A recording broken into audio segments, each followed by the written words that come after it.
When I bought my home 3 years ago, I thought I'd finally found peace. It was a quiet suburban neighborhood, the kind that looked perfect from a drone photo. Fresh lawns, clean driveways, smiling neighbors. I didn't care about the social clubs or the HOA's silly newsletters. I just wanted my own slice of calm. I had one dream: to grow things. Not fancy landscaping or showy flowers, just a real garden. Rows of tomatoes, herbs, peppers, and maybe a few fruit vines curling around a wooden trellis. It wasn't about saving money or showing off, it was therapy. For months, I worked every morning before work, kneeling in the dirt, watching the soil come alive. By early summer, my garden had turned into a quiet sanctuary. Birds visited every day, bees buzzed around the flowers, and neighbors sometimes paused to admire it. Everyone seemed to like it, except one person, Karen. 2 houses down. Always watching. Always concerned. She didn't just run her household, she ran the neighborhood. The HOA wasn't hers legally, but in practice, she controlled everything through intimidation, gossip, and her favorite weapon, complaints. One day, I got the first letter: unauthorized landscaping violation. It claimed my vegetable garden was non-decorative and visible from public view. That wasn't true. My garden sat behind my fence, clean and orderly. I assumed it was a misunderstanding, attended the HOA meeting, and explained everything. But when I saw Karen smirking in the corner, I understood this wasn't about rules, it was personal. Weeks passed. Little things started happening. Trash tossed near my fence. My hose mysteriously cut. One morning, half my basil plants were missing. I kept my calm. I kept gardening. Then one Sunday morning I stepped outside and froze. Every bed was destroyed. Soil scattered, plants ripped out, irrigation torn apart. The garden I had built with my own hands was gone. On the gate, a single paper: HOA enforcement, unapproved vegetation removed. No signature. Just Karen's handwriting. That morning, something inside me broke. But it wasn't weakness, it was patience. Karen had declared war. And I was done turning the other cheek. I spent the next 2 days cleaning what was left of my garden, but not to repair it. I needed to see everything, every broken piece, every clue. The more I looked, the more it became clear this wasn't official HOA work. The tools used, the sloppy cut marks, even the way the soil was dumped over the fence, it all screamed personal revenge, not regulation. I filed a complaint with the HOA. They denied responsibility. They had no record of any removal order. Convenient. When I asked if they'd received complaints about my property, they refused to say who had submitted them. Privacy laws, they said. But I knew the truth before they said a word. Karen. So I began collecting evidence. I installed 2 small security cameras, one hidden in a birdhouse, the other disguised as a solar light near my fence. I started recording every interaction, every paper notice, every HOA visit. I even joined the neighborhood Facebook group she practically ruled over, silently watching her comments. Over the next few weeks, she slipped up. She couldn't help herself. She bragged in a post about getting rid of unsightly backyard farms and keeping the neighborhood classy. That was her confession, right there, publicly posted for everyone to see. I took screenshots, recorded videos, compiled everything. But I didn't want to just expose her, I wanted to destroy her image. Karen cared about one thing: reputation. She loved being the perfect neighbor, the community hero. If I could flip that image in front of everyone, it would hit harder than any fine or lawsuit. So I built my plan. I began a YouTube channel.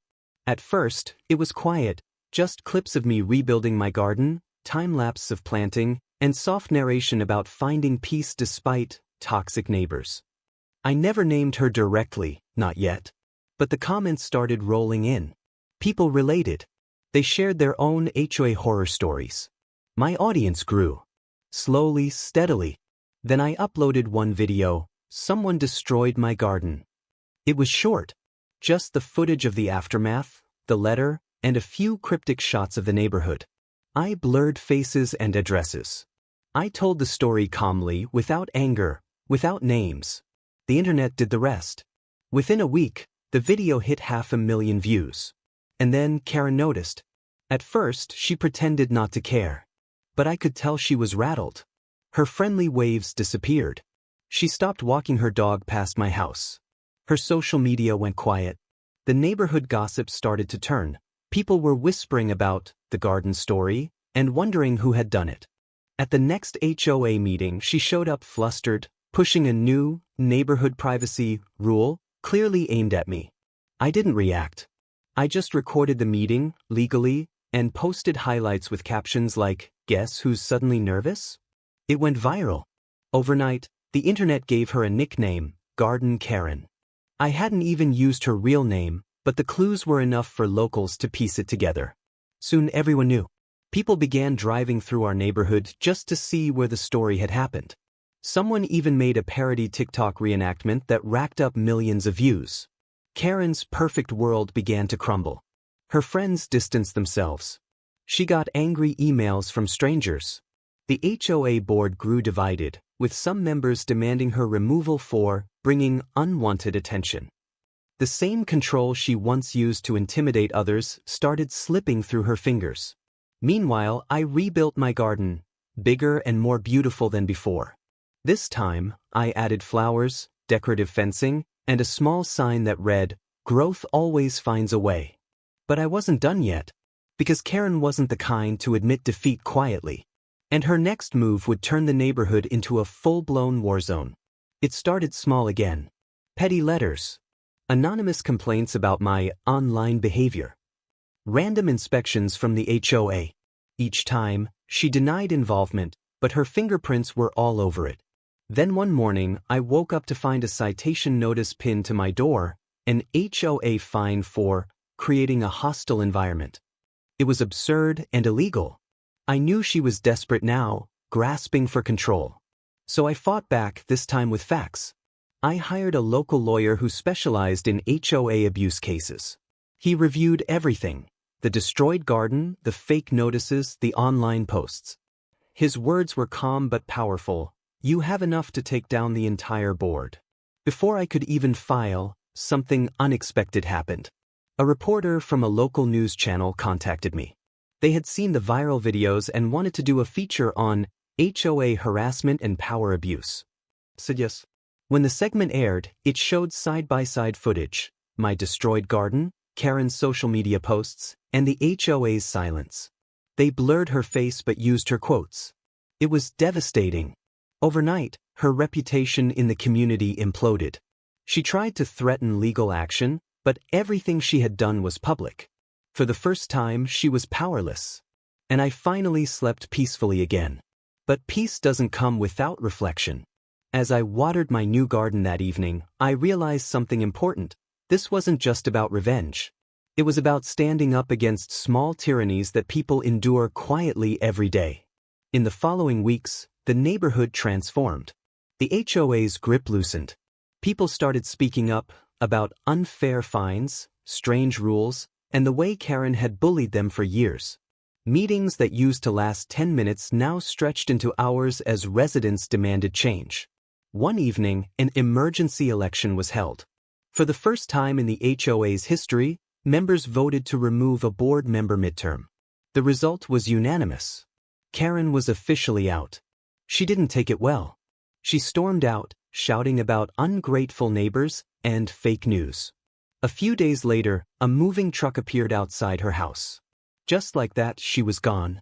The neighborhood felt lighter, like someone had lifted a shadow.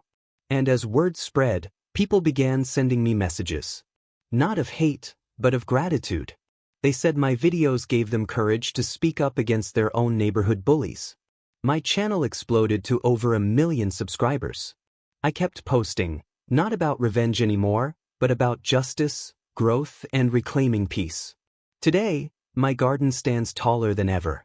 The tomatoes grow thick, the air smells of mint and lavender, and the wooden gate shines in the sunlight.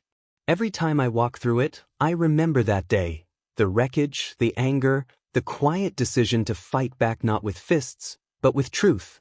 Karen thought she could destroy my peace. Instead, she became a story the entire world learned from. Sometimes I wonder if she ever watches the videos.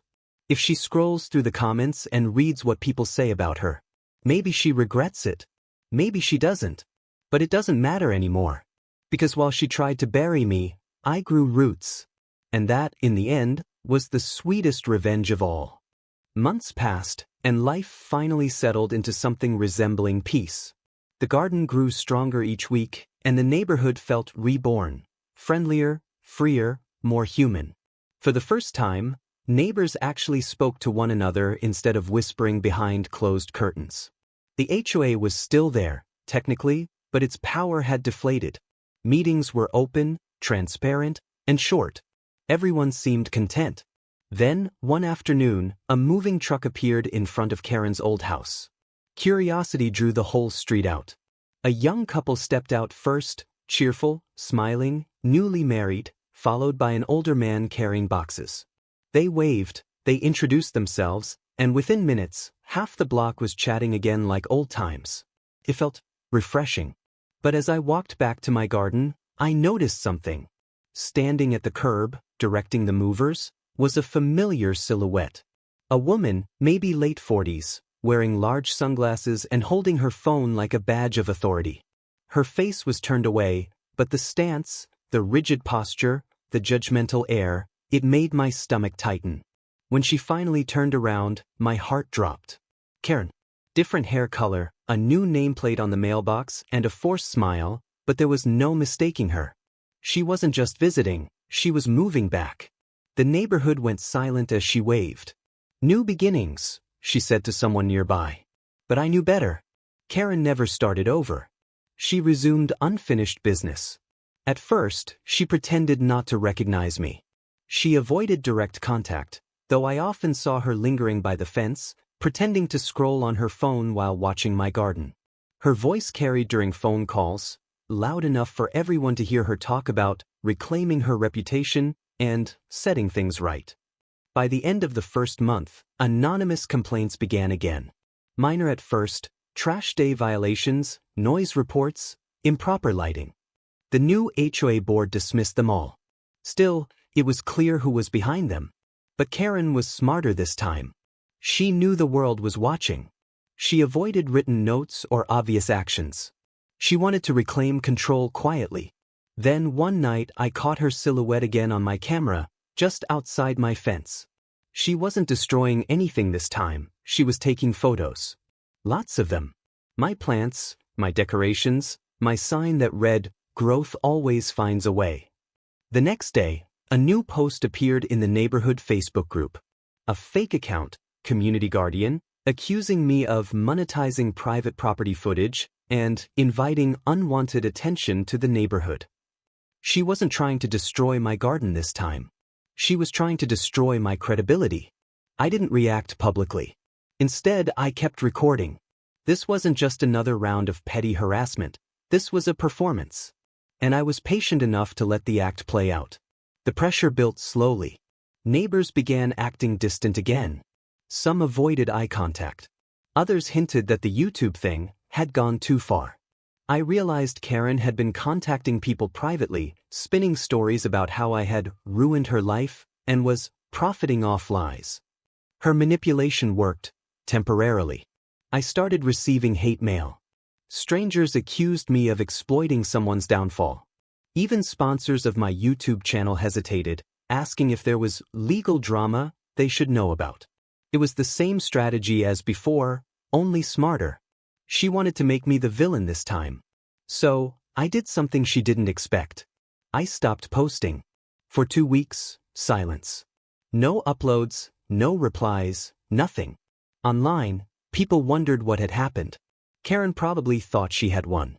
But behind the scenes, I was working with my lawyer again. We traced the fake Facebook account, the emails, even the messages sent to my sponsors. And sure enough, they all pointed back to one IP address. Karen's new home Wi-Fi. The moment I saw the report, I knew how this story would end. She wanted to make me famous once for revenge. This time, she'd make me famous for justice. I returned online with a new video. It wasn't emotional. It wasn't angry. It was clinical. I laid out the timeline. Anonymous harassment, digital impersonation, and community manipulation. I blurred her face again but included irrefutable digital evidence. Screenshots. Metadata. The full truth. The title was simple: She Came Back. Within 48 hours, it hit 2 million views. News outlets picked up the story again, framing it as a sequel to the viral HOA drama. The narrative flipped instantly. What she meant as revenge became her self-destruction. Neighbors who once doubted me came forward, sharing their own messages and calls from her. The evidence piled high. The HOA board issued a formal cease and desist letter against her harassment. Karen tried to deny everything, of course. She blamed hackers, imposters, and even claimed the metadata was fabricated. But the damage was irreversible. By the time local media arrived for follow-up interviews, she had barricaded herself inside the house. Curtains drawn. Lights off. For the second time, the neighborhood held its breath, waiting for her next move. A month later, a for sale sign appeared on her lawn. I didn't celebrate. Not this time. I had learned that revenge wasn't satisfying anymore. It was heavy. Watching her crumble didn't feel victorious. It felt like watching a storm fade, leaving behind broken branches. But one evening, as the sun dipped behind the rooftops, she came to my gate. No cameras, no audience. Just two people standing where it all began. She didn't speak at first. She looked older, exhausted, like she had finally run out of energy to fight invisible wars. She glanced at the garden, then at me. Her lips trembled, and though she said nothing, her eyes carried a strange message, half regret, half pride. Then she turned and walked away. It was the last time I ever saw her. A week later, the house was empty again. The neighborhood remained peaceful. And I realized that peace isn't something you win. It's something you rebuild, over and over. Months rolled into years. The garden thrived beyond my expectations. Each season, new life replaced the old scars. The soil that once held pain now grew abundance. The YouTube channel evolved too. It wasn't about HOA drama anymore. It became a voice for people standing up against unfair systems. Neighbors, tenants, small creators. Real stories. Real growth. Sometimes, I still get messages from people saying, "Your story helped me fight back." And every time I read one, I look outside at the sunlight reflecting off the leaves and feel something I hadn't felt in years: calm. Karen became a ghost story in the neighborhood. A name whispered but never spoken aloud. Her old house changed owners twice, but her memory stayed buried deeper than any root. And me? I stopped being the guy whose garden got destroyed. I became the guy who grew something stronger from it. Because that's the truth about roots: they don't just hold plants in place. They hold people. And once they find the light again, they never stop growing.